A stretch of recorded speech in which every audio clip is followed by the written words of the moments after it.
تو از اینکه دختر بابات هستی مطمئنی؟ هر اتفاق بد فقط برای تو میفته.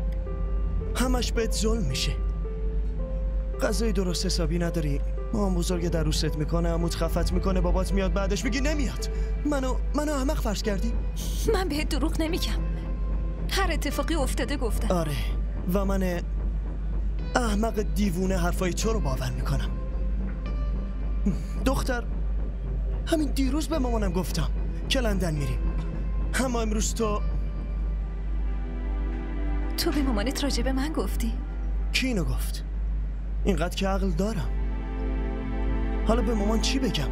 که لندن رفتن کنسله؟ تو به جای اینکه مشکلات منو ببینی نگران جواب دادن به مامانتی؟ یعنی تو در صورتی با هم حرف میزدی که من پیش بابام میرفتم؟ الان حرفای احمقانه نزن.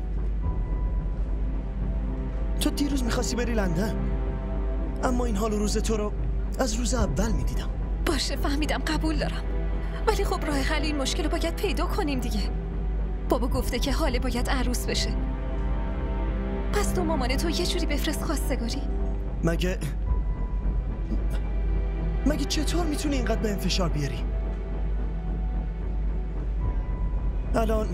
الان زمانش نرسیده. اصلا میفهمی؟ من توی دردسرم خورم. اون وقت داری دنبال زمان میگردی؟ پس معنیش اینه که تو داشتی وقت تو با هم میگذرونی. کافیه دیگه، چیزی نمیخوام بشنوم. نه، تو باید ثابت کنی که نسبت به من صادقی.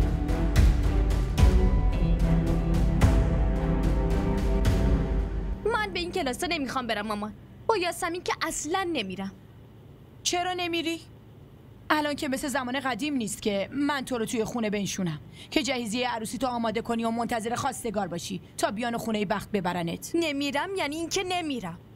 در ضمن شما نمیتونی بهم زور بگین. اصلا این حاله رو بفرستین. اون خیلی وقتی میخواد ثبت نام کنه، مگه نه حاله؟ نه من نمیخوام ثبت نام کنم. نوبت ثبت نام این نه، بلکه نوبت اخراجشه. بیا اینجا. امروزم پولتو شربت خوردی و پیاده اومدی؟ نه پیاده نیومدم. پس چرا دیر کردی؟ امروز که جمعه است، زود تعطیل میشین. حتما رفتی نماز جمعه بخونی دیرت شده. آره؟ بله و بله. همه آشپزخونه رو گند گرفته. مینا هم امروز نیومده. الان همه گرسنه میشن غذا میخوان. چرا حرفی نمیزنی ها؟ مگه گوشات نمیشنوه؟ جواب منو بده. آره جواب بده.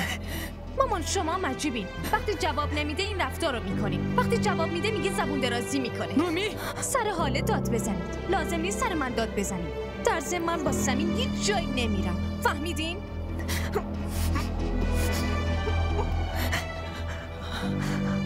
بزنمون درد داره. دستم درد داره؟ هنوز که هیچ کاری نکردم.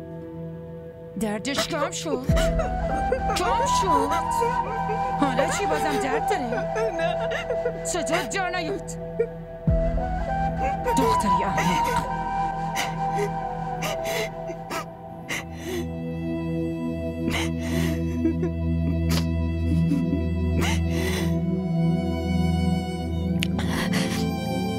همراه ما باشید و فراموش نکنید که سابسکرایب کنید تا بهترین سریال ها را با دوبله فارسی از تلویزیون دیدی تیوی تماشا کنید.